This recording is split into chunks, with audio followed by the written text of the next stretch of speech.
வாக்கு திருட்டுன்றது சாதாரண வார்த்தையா இது?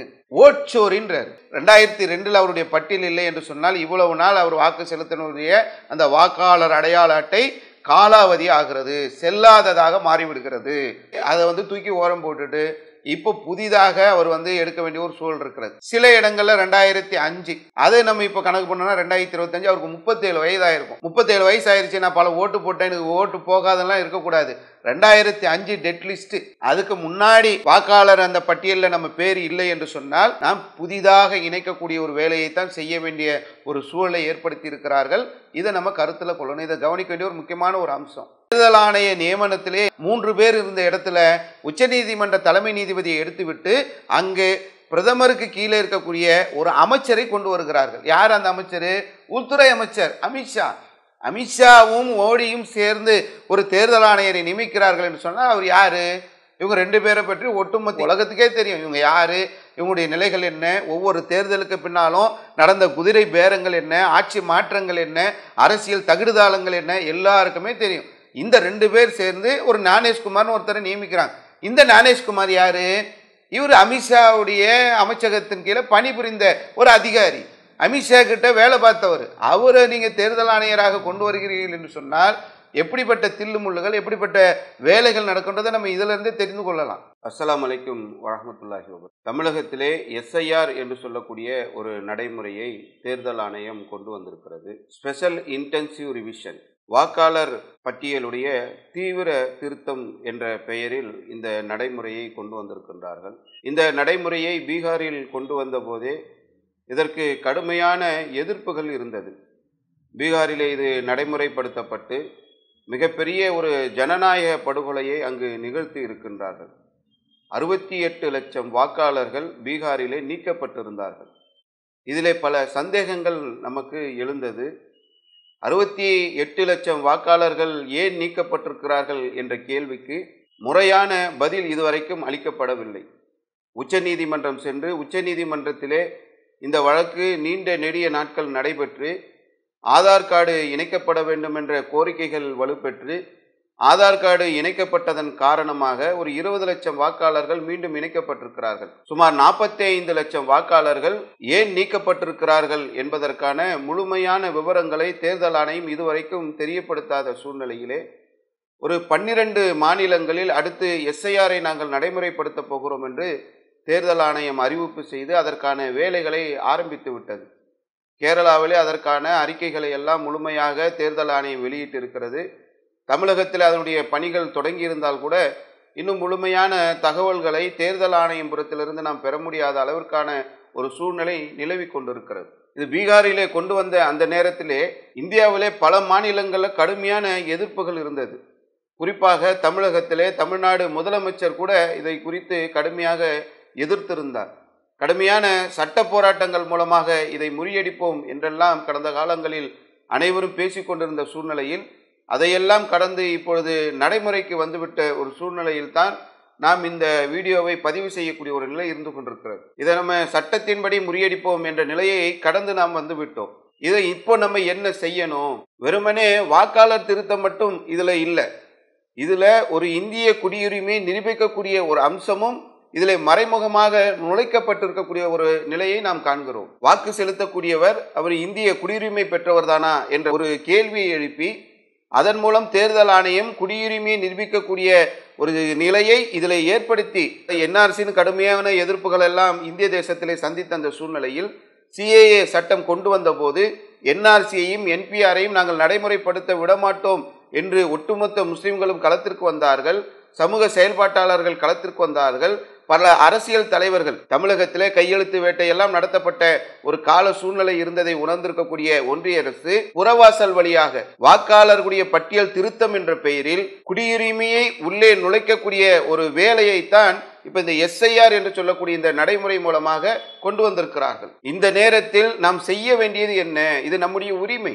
வாக்கு செலுத்துவது என்பது இந்திய குடிமகன் ஒவ்வொருவருக்கும் வழங்கப்பட்ட உரிமை. நம்முடைய உரிமையை காப்பதற்காக நாம் இப்பொழுது துரிதமாக செயல்பட்டு வாக்காளருடைய அந்த பட்டியலிலே நம்முடைய பெயர் சேர்க்கப்பட்டிருக்கிறதா என்பதை உறுதி செய்ய வேண்டியது நம்முடைய கடமை. இந்த நேரத்திலே பீகாரிலே நடந்த சில சம்பவங்கள் நமக்கு முன்னுதாரணமாக இருக்கின்ற இந்த சூழ்நிலையில் கிட்டத்தட்ட ஒரு தொகுதியில் மட்டும் 80,000 முஸ்லிமுடைய வாக்குகள் அங்கு நீக்கப்பட்டிருக்கிறது. நீக்கப்பட்டதிலே பெரும்பான்மையானவர்கள் இஸ்லாமியர்களாகவும் பெண்களாகவும் தலித்துகளாகவும் இருக்கிறார்கள் என்ற புள்ளி விவரங்கள் நமக்கு வழங்கப்படக்கூடிய இந்த நேரத்திலே அச்சப்பட்டு கொண்டு ஒதுங்கி நிற்காமல் விழிப்புணர்வோடு செயல்பட வேண்டிய ஒரு தேவை, ஒரு நிலை இப்பொழுது நமக்கு ஏற்பட்டிருக்கிறது. அடுத்து நாம் என்ன செய்வது? வாக்காளர் பட்டியலிலே நம்முடைய பெயர் இடம்பெற வேண்டும் என்று சொன்னால் அதற்கான என்ன நிலைகளை நாம் முன்னெடுக்க வேண்டும் என்பதைத்தான் அறிவுபூர்வமாக சிந்திக்க வேண்டிய ஒரு தளத்திற்கு நாம் நகர்ந்திருக்கிறோம். இப்போ பீகாரில் இருந்த நிலையே இங்கே தேர்தல் ஆணையம் நடைமுறையும் எடுக்க முடியல. ஏன்னா பீகாரில் ஏற்கனவே ஒரு பெரிய அடி வாங்கி இருக்கிறாங்க. அவங்களுடைய தில்லுமுள்ளுகள்லாம் இப்போ வெளியே வந்து கொண்டிருக்கக்கூடிய சூழ்நிலையில் தமிழகத்திலே அவர்கள் சில நடைமுறை சிக்கல்களை உணர்ந்து இப்போ என்ன சொல்லிவிட்டார்கள் என்று சொன்னால், அங்கே இருந்த முழுமையாக கடைபிடிக்கப்பட்டது மாதிரியான நிலைகள் இல்லாமல் இங்கே சில தளர்வுகளை கொடுத்திருக்கக்கூடியதை நம்ம பார்க்கோம். உதாரணத்திற்கு எபிக் நம்பர் என்று சொல்லக்கூடிய ஒரு நம்பரை யார் அந்த எனுமரேஷன் ஃபார்மில் வந்து அந்த நம்பரை மென்ஷன் பண்ணி தராங்களோ அவர்களுக்கு ஏற்கனவே அவர்கள் கேட்டிருந்தாங்கல்ல, அந்த குடியுரிமை நிரூபிப்பதற்கான சான்றுகள் உள்ள 11 ஆவணங்கள் அது தர தேவையில்லை என்ற ஒரு நிலையை இங்கே தேர்தல் ஆணையம் எடுத்திருக்கிறது. ஏன் இந்த நிலையை அவங்க எடுக்கிறாங்கனாக்கா, இதுலேயும் அவங்க பின்வாங்குறாங்க. எப்படி பின்வாங்குகிறார்கள் என்று சொன்னால், தமிழகத்தில் பீகாரில் இருக்கிற நிலையிலே வந்தோம் என்று சொன்னால் கடுமையான பாதிப்புகளை, கடுமையான எதிர்ப்புகளை சந்திக்க வேண்டி இருக்கும் என்பதற்காக ஒரு 40-50% மக்களுடைய பணிகளை நம்ம லேசாக்கி விட்டோம் என்று சொன்னால் அதை காரணம் காட்டி அவங்க செய்யக்கூடிய தில்லுமுள்ளுகளை இங்கே நிலைநிறுத்தலாம் என்று முயற்சி செய்கிறாங்க. இந்த நேரத்தில் நம்ம விழிப்புணர்வோடு செயல்பட்டு இஸ்லாமிய சமுதாயத்துடைய ஒரு வாக்குகள் கூட இந்த பட்டியலில் இருந்து விடுபடாத அளவிற்கு நாம் பணி செய்ய வேண்டிய ஒரு நிலை, ஒரு தேவை இப்பொழுது சமூகத்திற்கு ஏற்பட்டிருக்கிறது. அந்த அடிப்படையில் இப்போ தேர்தல் ஆணையம் வெளியிட்டிருக்கக்கூடிய தகவல்களை நம்ம பார்த்தோம் என்று சொன்னால் 3/11/2025க்குள்ள இதற்கான எல்லா பணிகளையும் அவர்கள் செய்யணும். பயிற்சி கொடுக்கறது, அதற்காக தயாரிக்கிறது, அதற்கான பிரிண்ட் அவுட் எடுக்கிறது, எல்லா விஷயங்களையும் 3/11/2025க்குள்ள முடித்தாக வேண்டும் என்ற ஒரு சூழ்நிலையில நவம்பர் மாதம், இந்த மாதம் 4ஆம் தேதி ஒவ்வொரு வீடுகா BLO என்று சொல்லக்கூடிய பூத் லெவல் ஆபீசர்ஸ், அதாவது தமிழகத்தில் பணிபுரியக்கூடிய அரசு ஊழியர்களாக இருக்கக்கூடியவர்கள் BLOக்களாக நியமிக்கப்படுவார்கள். இந்த அதிகாரிகள் ஒவ்வொருவருடைய வீடுகளுக்கும் வர இருக்கிறார்கள். வருகின்ற நவம்பர் 4 டிசம்பர் 4 வரைக்கும் விவரங்களை சேகரிக்கக்கூடிய காலம் என்று தேர்தல் ஆணையம் அதை பிரித்து வைத்திருக்கிறார்கள். இந்த ஒரு மாதம் முழுக்க ஒவ்வொரு வீடுகளுக்கும் அவங்க வரணும். அதில் சில சட்ட விதிகளை அவர்கள் BLOக்களுக்கு சொல்கிறாங்க. பூத் லெவல் ஆஃபீஸராக இருக்கக்கூடிய அவர்களுக்கு நீங்கள் வீடுகளுக்கு போகணும், குறைந்தபட்சம் ஒரு வீட்டிற்கு 3 முறையாவது சென்றிருக்க வேண்டும் என்ற. ஏன்னா இதெல்லாம் பீகாரில் அவங்க அடிபட்டிருக்கிறாங்க. பல வீடுகளுக்கு போய் அவங்க பார்க்காமலே சேர்த்திருக்கிறார்கள், பார்க்காமலே நீக்கியிருக்கிறார்கள். உயிரோடு இருப்பவர்களை இறந்தவர்களுடைய பட்டியல்களில் வைத்திருக்கிறார்கள், இறந்தவர்களை உயிரோடு இருக்கிறவங்க பட்டியலில் வச்சிருக்கிறாங்க. ஒவ்வொரு இடத்துலையும் டபுள் என்ட்ரி நிறைய நடந்திருக்கிறது, நிறைய முறைகேடுகள் நடந்திருக்கிறது என்பதெல்லாம் வெளி உலகத்திற்கு இப்போ நம்ம சொல்லிக் கொண்டிருக்கக்கூடிய இந்த சூழ்நிலையில் தமிழகத்தில் BLOக்கள் பூத் லெவல் ஆஃபீஸராக இருக்கக்கூடியவர்கள் எல்லாம் ஒவ்வொரு வீட்டுக்கும் ஒரு குறைந்தபட்சம் அவங்க 3 தடவை போக வேண்டும். அதற்கு பிறகுதான் அவங்க ரிசல்ட்டை தேர்தல் ஆணையத்துக்கு தரணுன்ற ஒரு ரூல் வைத்திருக்கிறார்கள். 4/12/2025க்குள்ள எல்லா தகவல்களும் திரட்டப்பட்டு 5/12/2025 8/12/2025க்குள்ள எல்லா அந்த அட்டவணைகளையும் புதுப்பித்து வரைவு பட்டியலை தயாரிக்கிறதுக்கான ஒரு கால அளவாக ஒரு ரொம்ப குறுகிய ஒரு காலத்தை கொடுத்து 1 மாசத்துக்குள்ள தமிழகத்தில் உள்ள எல்லா வாக்காளர்களையும் போய் சந்திக்கணும். வாக்காளர்களுடைய அந்த சந்திப்பில் அவர்கள் கேட்கக்கூடிய ஆவணங்களை எல்லாம் பார்க்க வேண்டும்.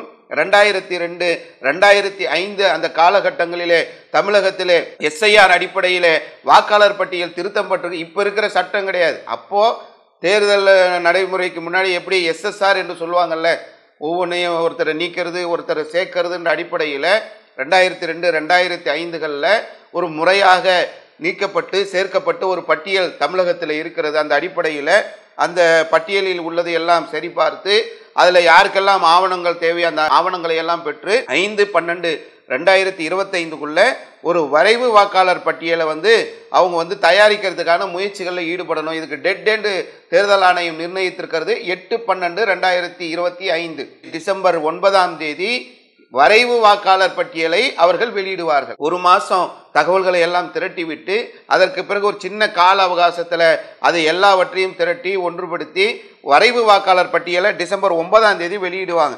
வெளியிட்டதுக்கு பிறகு உரிமை கோரல்கள் நமக்கு ஆட்சேபனைகள் அவங்க கொடுத்ததில் வந்து ஏதாவது மிஸ்டேக் இருக்குனாக்கா நம்ம உரிமை கோரல்களுக்காக 9-12 டிசம்பர் 9ஆம் தேதியிலிருந்து ஜனவரி 8ஆம் தேதி வரைக்கும் அதற்கான ஒரு கால அளவை வந்து நமக்கு கொடுத்து நீங்கள் இதில் தப்பு இருக்குது, இது சரி பண்ணுங்க, இது வந்து தவறாக இடம்பெற்றிருக்கிறது என்பதை எல்லாம் நம்ம உரிமை கோரல்கள் அடிப்படையில் சரி செய்வதற்கு டிசம்பர் 9ஆம் தேதியிலிருந்து ஜனவரி 8ஆம் தேதி வரைக்கும் ஒரு கால அவகாசத்தை கொடுத்துருக்குறாங்க. நம்ம ஒரு ஜனவரி 8ஆம் தேதி நம்ம உரிமை கோரலுக்காக போகிறோம். நம்ம மட்டும் போக மாட்டோம், லட்சக்கணக்கான மக்கள் வருவாங்க.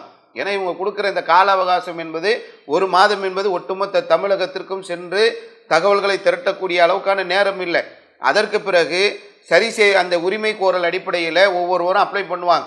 அதில் 9ஆம் தேதி நம்ம அப்ளை பண்ணி விட்டோம் என்று சொன்னால் அப்போவே முடியாது. அதற்கான ஒரு கால அவகாசமாக அறிவிப்பு கட்டம், விசாரணை, சரிபார்ப்பு, உரிமை கோரல்களை தீர்ப்பது என்று சொல்லி ஒரு கால அவகாசத்தை நிர்ணயிக்கிறாங்க. அடுத்த வருடம் 2026 பிப்ரவரி மாதம் 3ஆம் தேதி எல்லாமே சரி செய்யப்பட்டு 7ஆம் தேதி வாக்காளருடைய பட்டியலை வந்து இறுதியை வெளியிடுவோம் என்று சொல்லி தேர்தல் ஆணையம் அறிவிப்பு செய்திருக்கிறார்கள். ரொம்ப குறுகிய காலம்தான்.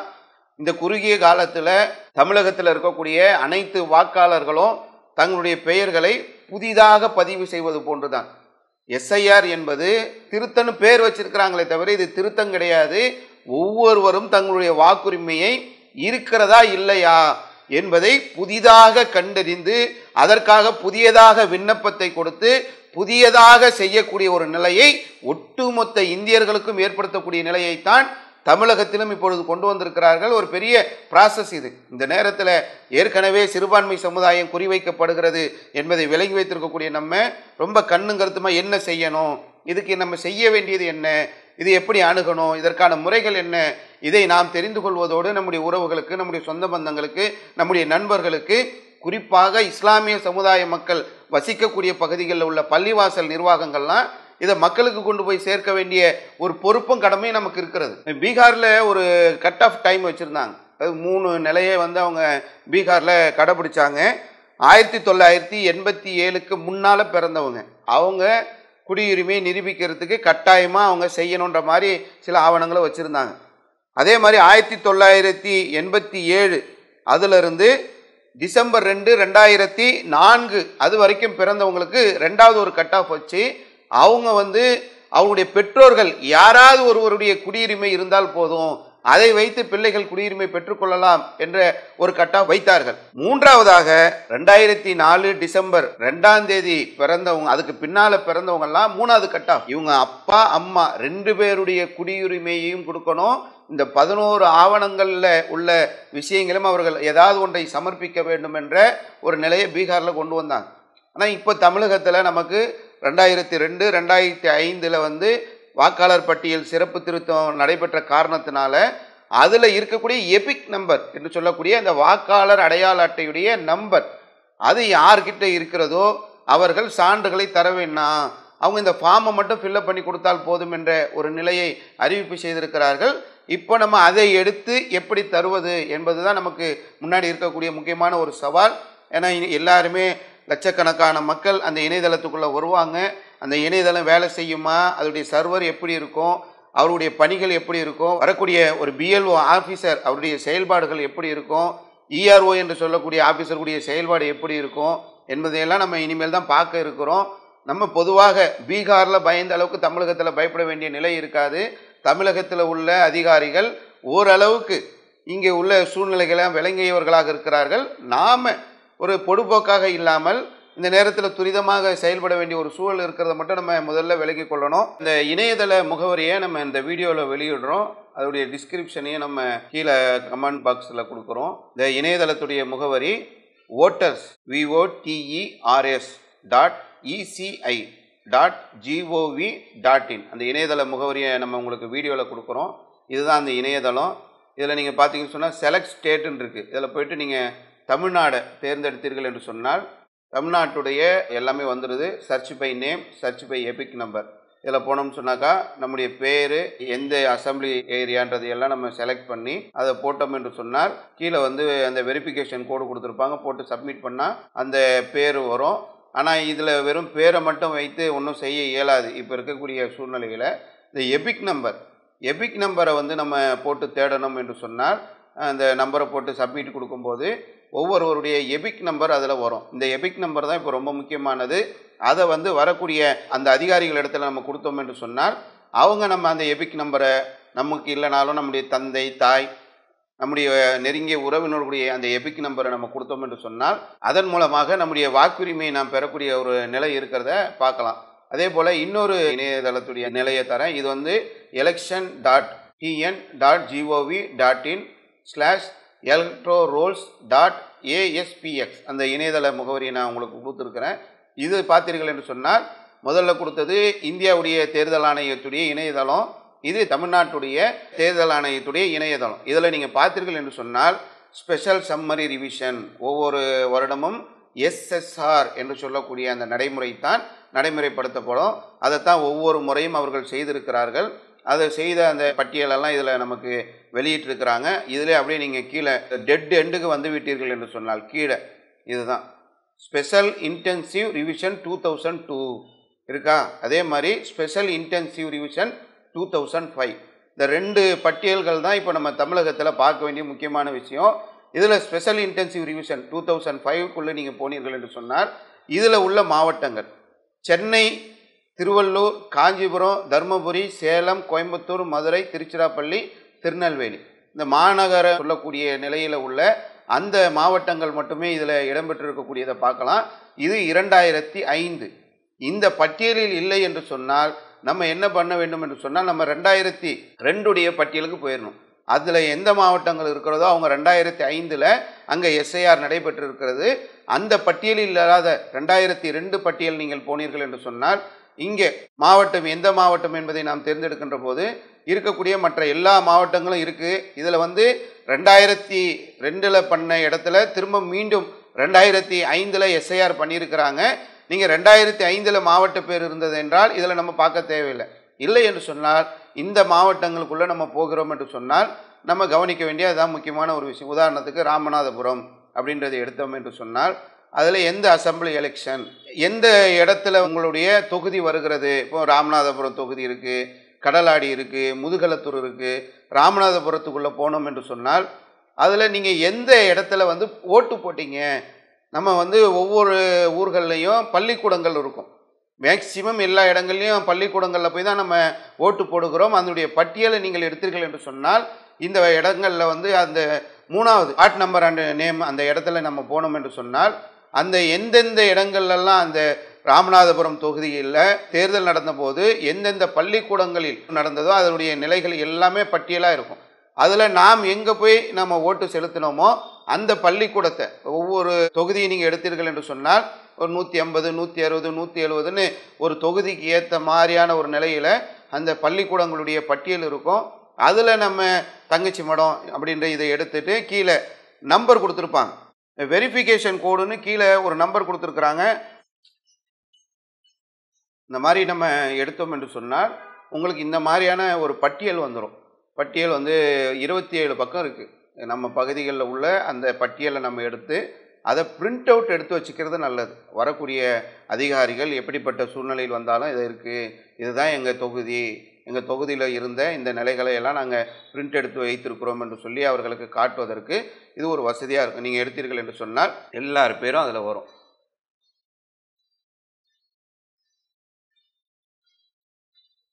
பேர், அவங்களுடைய தகப்பன் பேர், கணவர் பேர், என்ன உறவு முறை என்பதை போட்டு எல்லாருக்குமே அந்த மாதிரியான ஒரு பட்டியல் வரக்கூடிய ஒரு நிலையை நம்ம பார்க்கலாம்.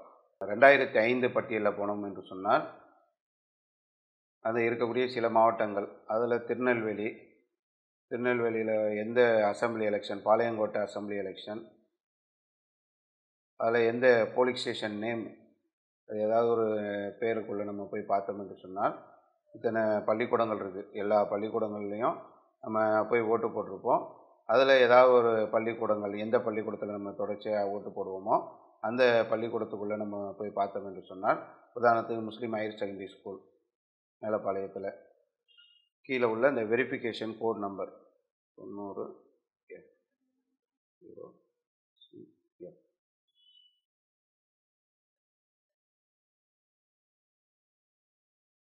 இப்படிதான் இந்த மாதிரி ஒரு ஃபுல் பட்டியல் வந்துடும் நமக்கு. மேலப்பாளையம் வார்டு நம்பர் 36, பெரிய குத்துவா பள்ளிவாசல் தெரு, மேலப்பாளையம். அதில் உள்ளவர்களுடைய ஆண்கள் 255 பேர், பெண்கள் 237 பேர், மொத்தம் 492 பேருடைய பட்டியல் இதில் நமக்கு வந்துடுது. இதில் பார்த்துக்கிட்டு என்று சொன்னால் அவங்க பேர், அவங்க கணவன் பேர், தந்தை பேருன்னு கடைசி பக்கத்தில் எபிக் நம்பரோடு வந்துடும். இந்த எபிக் நம்பர் இல்லைன்னு சொன்னால், இப்போ இதில் லொக்கையா பிவி இருக்கிறாங்க, சிந்தா ஷேக் மதார், அவருடைய எபிக் நம்பர் இருக்குது. மீரான் மைதீனுடைய தகப்பனார், அவர் தான் சிந்தா ஷேக் மதார், அவருடைய அந்த எபிக் நம்பர் தான் விடுபட்டிருக்கு. இதை வந்து நம்ம எடுக்கணும்.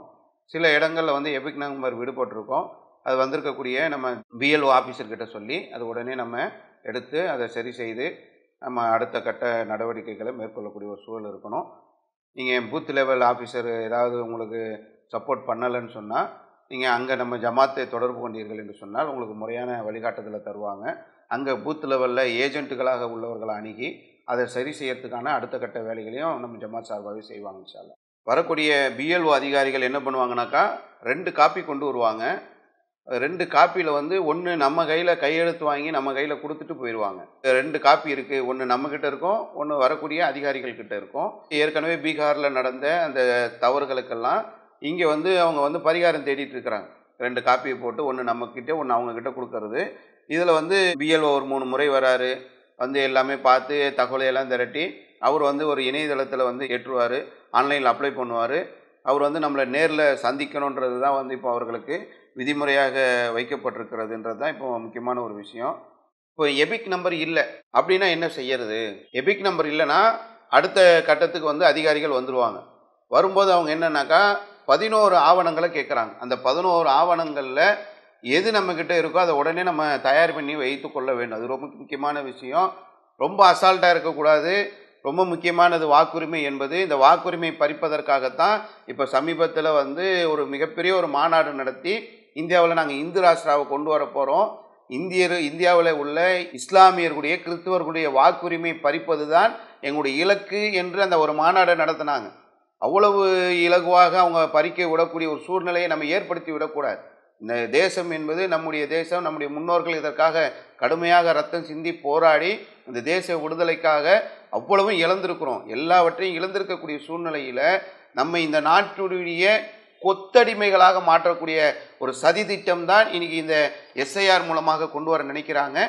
எபிக் நம்பரை எடுக்கிறதுக்கான எல்லா முயற்சிகளும் செய்துவிட்டு எபிக் நம்பர் இல்லை என்று சொன்னால் அடுத்த கட்டம் என்னவென்ற சூழ்நிலைக்கு நம்ம வந்துடணும்.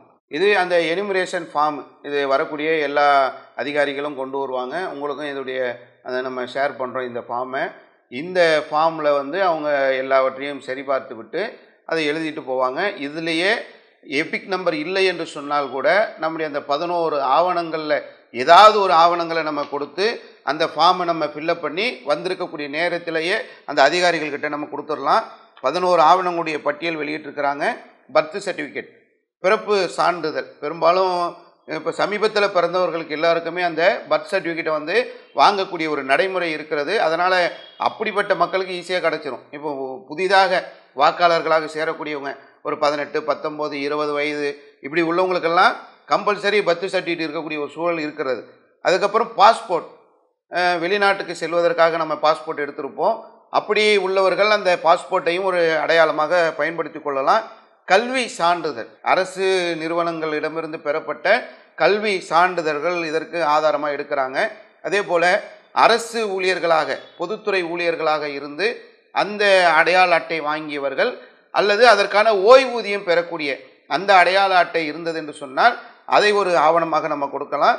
நிரந்தர வசிப்பிட சான்றிதழ், சொந்த வீட்டில் இருக்கிறவங்களுக்கு பெரும்பாலும் சிக்கலே இருக்காது. ஏன்னா அவங்க பல இடங்களுக்கு போயிருக்க மாட்டாங்க, பல ஊர்களுக்கு மாறி இருக்க மாட்டாங்க. வாக்காளர் பட்டியலில் வந்து ஏற்கனவே அந்த 2002, 2005 பட்டியலில் மேக்சிமம் இருக்கிறதுக்கான வாய்ப்பு இருக்குது.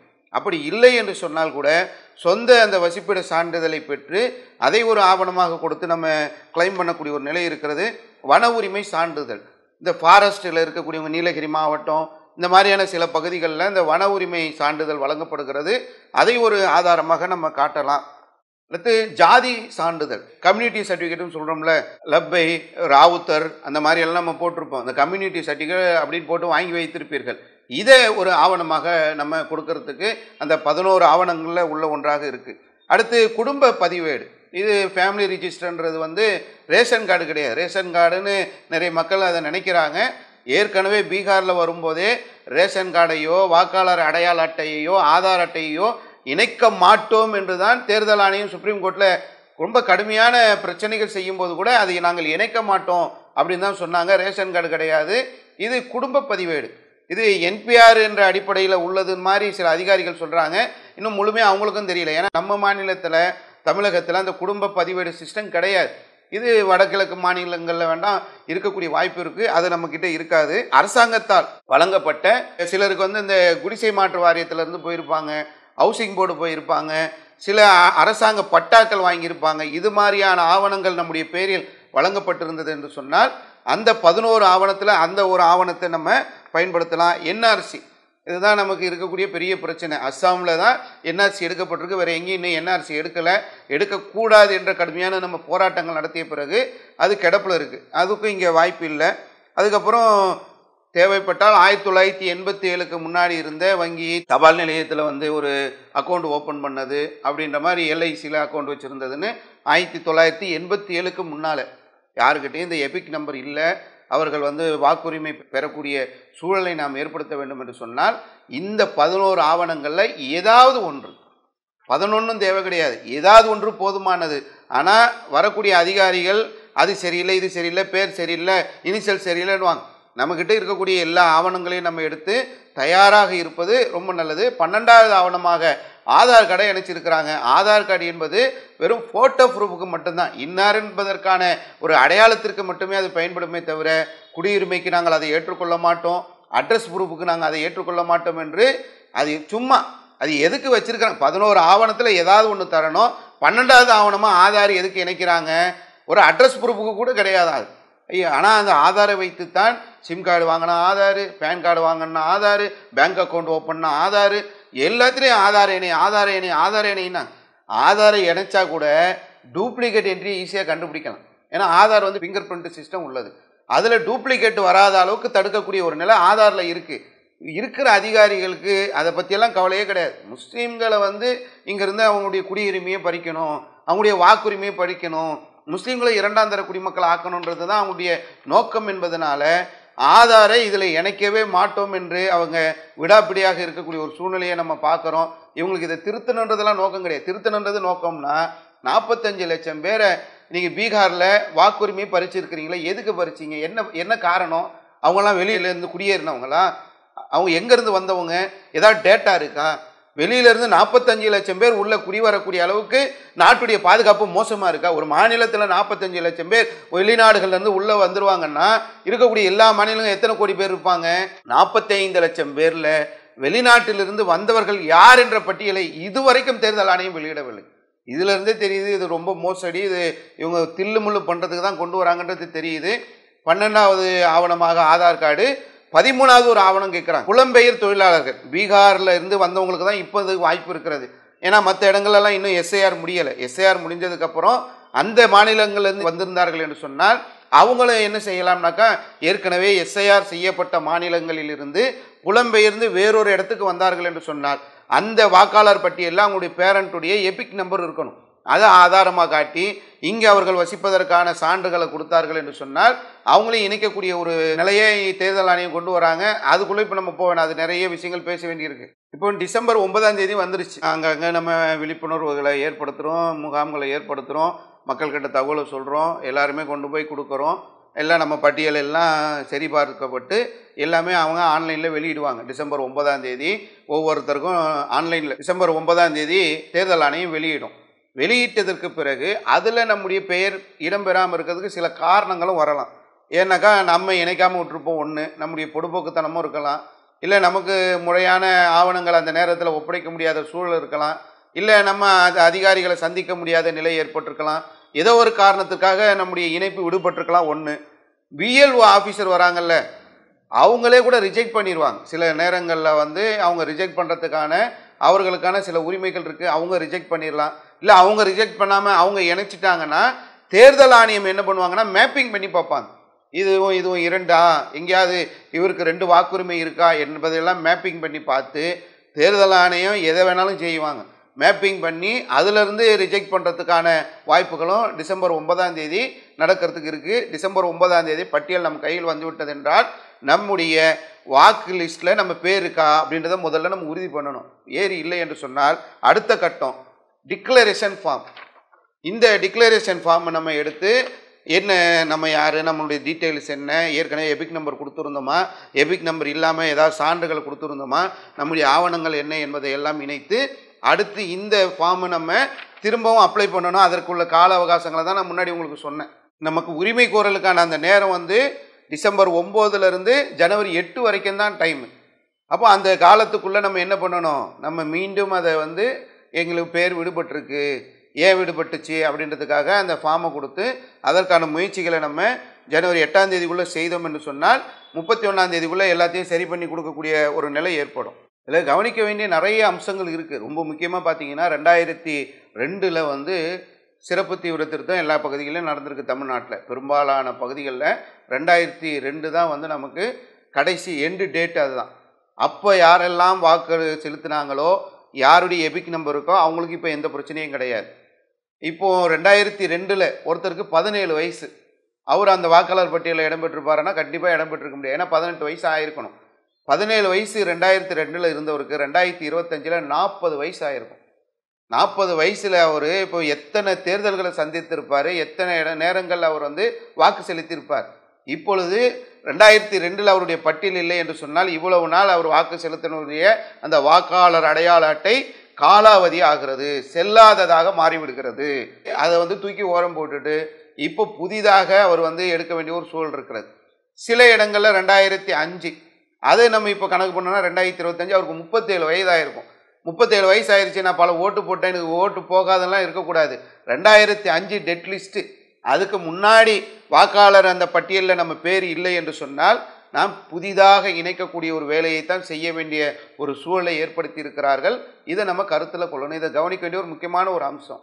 எபிக் நம்பர் இல்லை என்று சொன்னால் அவங்க உள்ளே வர்றதில் கொஞ்சம் கடுமையான நெருக்கடிகள்லாம் இருக்குது. இந்த ஆவணங்களில் எடுத்தீர்கள் என்று சொன்னால் 1987 ஜூலை 1லேருந்து 2004 டிசம்பர் 2 வரைக்கும் பிறந்தவங்களாக இருந்தாங்கன்னு சொன்னால் அவங்களுடைய அந்த பிறப்பு சான்றிதழை கொடுக்கணும். பிறப்பு சான்றிதழோடு சேர்த்து அவங்க பெற்றோர்களுடைய தகவலை தரணும். கொஞ்சம் யோசிக்க வேண்டிய ஒரு முக்கியமான விஷயம், ரொம்ப நெருக்கடியான சூழ்நிலையில் தான் எஸ்ஐஆரை கொண்டு வராங்க. தேர்தல் ஆணையம் ரொம்ப ப்ராடாக சிந்திச்சு ரொம்ப வளர்ச்சியை நோக்கி டூப்ளிகேட்டை நம்ம வந்து எடுக்கணும், இதில் வந்து இறந்தவங்கெல்லாம் உள்ளே இருக்கிறாங்க, அதையெல்லாம் நீக்கணும், இதை சரி செய்யணுன்ற நோக்கத்துக்கெல்லாம் கொண்டு வரல. அவங்களுடைய நோக்கம் கெட்ட எண்ணம். ஏற்கனவே பீகாரில் உள்ளதை நம்ம பார்த்துட்டோம். இப்போ தமிழகத்தில் கொண்டு வராங்க. எப்படிப்பட்ட சூழலில் கொண்டு வரீங்க, இது முடியுமா, சாத்தியமா, இதில் எவ்வளோ சிக்கல்கள் இருக்குது. தமிழ்நாட்டில் 68,467 பூத்துகள் இருக்குது, வாக்கு செலுத்தக்கூடிய இடங்கள் 68,467. அப்போ இதுவே இவ்வளோ நம்பர்னா அப்போ வாக்காளர்களுடைய எண்ணிக்கை பாருங்களேன். நீங்கள் தமிழகத்தை எடுத்துக்கொண்டீர்கள் என்று சொன்னால் 6,36,00,000 வாக்காளர்கள் இருக்கிறாங்க. 6 கோடி பேருக்கு மேலே இருக்கக்கூடிய ஒரு வாக்காளர்களை ஒரு மாத காலத்துக்குள்ளே சந்திக்கிறது சாத்தியமா? கொஞ்சம் யோசித்து பாருங்களேன். எவ்வளவு வஞ்சக எண்ணத்தோடு அவங்க உள்ளே நுழையிறாங்க. இது பருவமழை காலம். இந்த பருவமழை காலத்தில் எல்லா அதிகாரிகளும் கடுமையான நெருக்கடிகளில் இருப்பாங்க. ஒவ்வொரு ஊர்கள்லையும் கடலூர், சென்னை போன்ற பகுதிகளெல்லாம் தொடர்ச்சியாக பாதிப்புகள் இருக்கிறது. இந்த பருவமழை நேரங்களில் பல இடங்களில் வந்து கடுமையான சேதங்கள் இருக்கும். அதையெல்லாம் பார்வையிடுவது, இதெல்லாம் அரசு அதிகாரிகள் செய்யக்கூடிய அந்த அரசு அதிகாரிகளை தான் நீங்கள் பிஎல்ஓவாக இன்றைக்கி தேர்தல் ஆணையத்துக்கு தனி அதிகாரிகள் கிடையாது. தமிழகத்தில் உள்ள அரசு அதிகாரிகளைத்தான் பிஎல்ஓக்களாக நியமிப்பாங்க. கிட்டத்தட்ட 2.5 லட்சம் பேருக்கு ட்ரைனிங் தர வேண்டியிருக்கு. இப்போ இவங்க இந்த 3ஆம் தேதிக்குள்ளே எல்லாத்தையும் முடிச்சிடணும்னு போட்டிருக்காங்க. எல்லாருக்கும் ட்ரைனிங் கொடுத்துட்டாங்களா? இது இப்போ போய் சென்னையில் உள்ள ஒரு டிஆர்ஓ கிட்ட போய் நம்ம கேட்டால் கூட முழு தகவல்களை அவர்களால் சொல்ல முடியாது. அவங்க களத்துக்கு வந்து சில விஷயங்களை சந்தித்ததற்கு பிறகு தான் யதார்த்த நிலை அவங்களுக்கு புரியும். நம்ம சொல்கின்ற போது அவங்க என்ன சொல்கிறாங்கன்னா, நீங்கள் இப்படி குருட்டாம்போக்கில் சொல்லாதீங்க, இன்ன பிரச்சனைன்னு தெளிவாக சொல்லுங்கள், அதற்கு பிறகு அதற்கு நாங்கள் சொல்யூஷனை சொல்கிறோம் அப்படின்னு தான் அவர்கள் வரக்கூடிய ஒரு நிலை இருக்கிறதே தவிர அவர்களால் கூட முழுமையான தகவல்களை சொல்லக்கூடிய நிலை இன்னைக்கு இல்லை. அவ்வளவு கிட்டத்தட்ட 2.5 லட்சம் பேருக்கு ட்ரைனிங் தரணும். ஒட்டுமொத்த அந்த அரசாங்கமும் இப்போ இதில் ஈடுபட்டார்கள் என்று சொன்னால் பருவமழையில் பாதிக்கப்படக்கூடிய மக்களுடைய நிலை என்ன? அதாவது ஒரு தேர்தல் காலம் வந்துருச்சுன்னா அதுக்கு ஒரு மாத காலங்கள் எடுப்பாங்க. ஆனால் இப்போ என்ன ஆயிடுச்சுன்னா நவம்பர், டிசம்பர், ஜனவரி, பிப்ரவரி, அடுத்து தேர்தல் வந்ததுன்னா அதில் ஒரு 2-3 மாதங்கள் என்று சொல்லி ஒட்டுமொத்த அரசுமே இன்று தேர்தல் ஆணையத்துக்கு பின்னால் போய் நிற்கக்கூடிய ஒரு நிலையை ஏற்படுத்தி இருக்கிறாங்க. இது 1 வருடம் செய்ய வேண்டிய ஒரு வேலை. அவ்வளவு நெருக்கடியாக அவ்வளவு வேகமாக செய்ய வேண்டிய தேவை கிடையாது. மக்களை எல்லாம் அலகழித்து அவங்களையெல்லாம் கவலைப்படுத்தி அவங்களுக்கெல்லாம் கஷ்டத்தை கொடுத்து இப்படி தமிழ்நாட்டு மக்கள் இல்லை, ஒட்டுமொத்த இந்திய மக்களும் இதனால் அலைகழிக்கப்படுவார்கள், கஷ்டப்படுவாங்க. எபிக் நம்பர் அவ்வளோ ஈஸியாக எடுக்க முடியலை. தேர்தல் ஆணையத்துடைய அந்த இணையதளம்லாம் முடங்கி போகக்கூடிய ஒரு நிலை இருக்கிறது. அப்படிப்பட்ட சூழ்நிலையில் 1 மாதத்துக்குள்ள இவ்வளவையும் செய்ய வேண்டும் என்று வரக்கூடிய ஒரு நிலையை நாம் பார்க்கிறோம். இது போக இந்த குறிப்பிட்ட தேதிக்குள் தரவில்லை என்று சொன்னால் அவர்களுடைய வாக்குரிமை பறிக்கப்படும். இது ரொம்ப டேஞ்சரான விஷயம். ஒரு இந்திய குடிமகனுக்கு அவனால் கொடுக்க முடியல ஏதோ ஒரு சூழ்நிலை என்று சொன்னால் அவனுடைய வாக்குரிமையை நாங்கள் பறிப்போம் என்ற ஒரு மோசமான ஒரு நிலையை தேர்தல் ஆணையம் எடுக்கிறாங்க. இதுதான் நம்ம ரொம்ப தேர்தல் ஆணையத்தை பொறுத்தவரையிலும் அவங்க மேலே நிறைய சந்தேகங்கள் நமக்கு இருக்குது. 1-2 இல்லை, பட்டியல் போட்டோம் என்று சொன்னால் அவ்வளவு சந்தேகங்கள் தேர்தல் ஆணையத்து மேலே இருக்குது. இவங்க பாஜகவுடைய கள்ள குழந்தையாகத்தான் அவங்க செயல்படுறாங்க. பாஜகவுக்கு பக்கபலமாக இருந்து செய்யக்கூடிய எல்லா வேலைகளையும் கடந்த காலங்களில் செஞ்சாங்க, இப்போவும் செஞ்சிட்டு இருக்கிறாங்க. தேர்தல் தேதிகள்லாம் நீங்கள் கடந்த காலங்களில் மாநிலங்கள் வாரியாக தேர்தலை பிரித்தாங்க. நடந்தது இந்தியாவுடைய பாராளுமன்ற தேர்தல். மாநிலங்கள் வாரியாக பிரிக்கிறாங்க. என்ன இதில் காரணம் இருக்குது நம்ம எடுத்து பார்த்தோம் என்று சொன்னால் பாஜகவுக்கு சாதகமாக பாஜகவுடைய தேசிய தலைவர்கள் பிரச்சாரம் செய்வதற்கு அவர்களுடைய வாய்ப்புகள், அவங்களுடைய செயல் திட்டம், அவங்களுடைய பிரச்சார பயணம், அதனுடைய ஷெட்யூல்டை எல்லாம் வைத்து கொண்டு தான் அந்த லிஸ்டே தயாரிக்கப்பட்டது என்ற ஒரு குற்றச்சாட்டு கடந்த காலங்களில் இருக்கிறது. இப்படி தேர்தல் ஆணையம் செயல்பட்டிருக்கிறார்கள். நீங்கள் தேர்தல் ஆணையத்துடைய அதிகாரி நியமனத்தை எடுங்களேன். இப்போ ஞானேஷ்குமார் இருக்கார். இவரை யார் இதுக்கு முன்னால் நியமித்தாங்க? கடந்த காலங்களில் எடுத்தீர்கள் என்று சொன்னால் நாட்டினுடைய பிரதமர், எதிர்கட்சி தலைவர், உச்ச நீதிமன்ற தலைமை நீதிபதி, இந்த 3 பேர் சேர்ந்து தான் தேர்தல் ஆணையரை நியமிக்கக்கூடிய ஒரு நிலை இருந்தது. இவங்க முதல் வாக்கு எங்கே தெரியுமா பிடுங்குறாங்க? ஃபர்ஸ்ட் ஓட்டு எங்கே தெரியுமா அவுட் ஆச்சு? உச்ச நீதிமன்ற தலைமை நீதிபதியுடைய ஓட்டை பறிச்சாங்க. ஃபர்ஸ்ட் தேர்தல் ஆணைய நியமனத்திலே என்ன செய்தார்கள் என்று சொன்னால் 3 பேர் இருந்த இடத்துல உச்ச நீதிமன்ற தலைமை நீதிபதியை எடுத்துவிட்டு அங்கே பிரதமருக்கு கீழே இருக்கக்கூடிய ஒரு அமைச்சரை கொண்டு வருகிறார்கள். யார் அந்த அமைச்சர்? உள்துறை அமைச்சர் அமித்ஷா. அமித்ஷாவும் மோடியும் சேர்ந்து ஒரு தேர்தல் ஆணையரை நியமிக்கிறார்கள் என்று சொன்னால் அவர் யாரு? இவங்க 2 பேரை பற்றி ஒட்டுமொத்த உலகத்துக்கே தெரியும். இவங்க யாரு, இவங்களுடைய நிலைகள் என்ன, ஒவ்வொரு தேர்தலுக்கு பின்னாலும் நடந்த குதிரை பேரங்கள் என்ன, ஆட்சி மாற்றங்கள் என்ன, அரசியல் தகுடுதாளங்கள் என்ன, எல்லாருக்குமே தெரியும். இந்த 2 பேர் சேர்ந்து ஒரு ஞானேஷ்குமார்னு ஒருத்தரை நியமிக்கிறாங்க. இந்த ஞானேஷ்குமார் யாரு? இவர் அமித்ஷாவுடைய அமைச்சகத்தின் கீழே பணிபுரிந்த ஒரு அதிகாரி, அமித்ஷா கிட்ட வேலை பார்த்தவர். அவரை நீங்கள் தேர்தல் ஆணையராக கொண்டு வருகிறீர்கள் என்று சொன்னால் எப்படிப்பட்ட தில்லு முள்ளுகள், எப்படிப்பட்ட வேலைகள் நடக்கின்றதை நம்ம இதிலிருந்தே தெரிந்து கொள்ளலாம். தொடர்ச்சியாக நீங்கள் எடுத்து பார்த்தீர்கள் என்று சொன்னால் ராகுல் காந்தி கர்நாடகாவில் வாக்கு திருட்டுன்றது சாதாரண வார்த்தையாக இது ஓட்சோரின்றார். இவ்வளவு கடுமையான வார்த்தையை பயன்படுத்தி தேர்தல் ஆணையத்தை விமர்சனம் பண்ணுறாரு. இதை வாக்காளர்களுடைய பட்டியலை சரி செய்ய வேண்டும் என்ற நல்ல நோக்கம் இருந்தார். என்னங்க என்ன பிரச்சனைங்க? யாருங்க நீக்கினாங்க? ஒரு வீட்டில் எப்படிங்க இவ்வளவு நம்பர்ஸ் வந்தது? அது என்னங்க பேர் இருக்கிற இடத்துல ஏசி பிசின்னு இருக்கு, என்னங்க கண்ணாமண்ணன்னு அடிச்சிருக்கிறாங்க, என்னங்க காட்டுங்க அந்த லிஸ்ட்டை. டோர் நம்பர் 00ன்னு இருக்கு, இப்படி ஒரு டோர் நம்பர் இருக்குமா? இப்படியான தில்லுமுள்ளுகள் நடந்ததுன்னு கேட்க வேண்டிய தேர்தல் ஆணையம் அதுக்கு கவுண்டர் கொடுத்துட்டு இருக்கிறாங்க. அதுக்கு பதில் சொல்கிறார்களே தவிர அதை சரி செய்ய வேண்டும் என்ற சிந்தனையோ அந்த நிலை அவங்க கிட்ட கிடையவே கிடையாது. ஒரு முறைகேடு நடந்துருச்சு, சிசிடிவி ஃபுட்டேஜ் கொடுங்கன்னு ஒரு தனிநபர் போய் கேட்டால் இல்லைன்றாங்க. தனிநபருக்கெல்லாம் அந்த தரத்துக்கு சட்டத்தில் இடம் இல்லை. சரி, யாராவது ஒரு அரசியல் கட்சி சார்பாக அதை அணுகி அதை கேட்கலாமா என்று சொன்னால் அது 45 நாளுக்குள்ளே தான் கேட்கணும். அதற்கு மேலே நாங்கள் கேட்டால் நாங்கள் அதை தரக்குவதற்கு எங்களுக்கு சட்டத்தில் இடமில்லை என்று சட்டத்தை மாற்றுறாங்க. அதாவது பட்டியல் பெரிய பட்டியலுங்க. நீங்கள் இந்த எஸ்ஐஆர் கொண்டு வந்ததுக்கு என்ன காரணம் சொன்னீங்க? எல்லாரும் ஊடுருவாங்க, ஊடுருவல்காரர்களை நீக்கணும். நீங்கள் பீகாரில் நடத்தி எத்தனை ஊடுருவல்காரர்கள் கண்டுபிடிச்சிங்க? எத்தனை பேரை நீக்கினீங்க? அந்த புள்ளிவிவரம் அந்த டேட்டாவை வெளியில் சொல்ல முடியுதா? இல்லாத ஒன்றை இருக்கிற மாதிரி சித்தரித்து எல்லாம் ஊடுருவிட்டாங்க. தமிழகத்தில் பங்களாதேஷ்லேருந்து உள்ளே வந்துட்டான்னு ஒரு பாஜக தலைவர் பேசுகிறார். எவ்வளவு மோசமான ஒரு சிந்தனையை இங்கே விதைக்கிறாங்க இவங்க. அவன் வந்துட்டான்ற மாதிரி ஒரு கிரியேட் பண்ணி எவனும் வராமல் வந்திருந்தால் கூட எப்படி உள்ளே வந்தால் என்ன நிலை, அதை 2வது பேசலாம். குறிப்பாக தேர்தல் ஆணையருடைய மகனுக்கும் மருமகனுக்கும் ஒரு டிஸ்ட்ரிக்ட் மேஜிஸ்ட்ரேட்டுடைய பொறுப்பு கிடைச்சிருக்குது. ஏன் கிடைச்சிது இந்த பொறுப்பு? இதுக்கு என்ன காரணம்? இதுக்கு பின்னால் என்ன இருக்குது? அப்போ இந்த தேர்தல் ஆணையத்தின் மேலே நமக்கு நிறைய சந்தேகங்கள் தொடர்ச்சியாக வந்துக்கிட்டே இருக்குது. இவ்வளவு சந்தேகங்கள் இருக்கக்கூடிய தேர்தல் ஆணையம் இன்றைக்கி வாக்காளர் பட்டியலை வந்து நாங்கள் சீர்திருத்தம் பண்ணுறோம் அப்படின்ற பேரில் இன்றைக்கி கடுமையான நெருக்கடியை இந்த எஸ்ஐஆர் மூலமாக கொண்டு வர பார்க்குறாங்க. இந்த எஸ்ஐஆர் கொண்டு வருவதற்குரிய அடிப்படையான காரணமே முஸ்லீம்களுடைய அந்த வாக்குரிமை பறிப்பது தான்.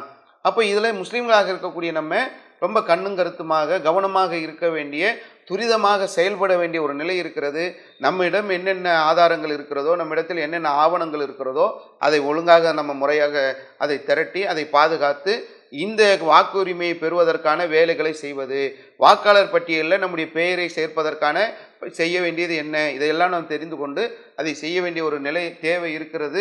அதை கருத்தில் வைத்து கொண்டு செயல்படணும். இதில் தமிழகத்தை பொறுத்தவரையிலும் இருக்கக்கூடிய அதிகாரிகள் நமக்கு ஆதரவாக இருக்கிறாங்க.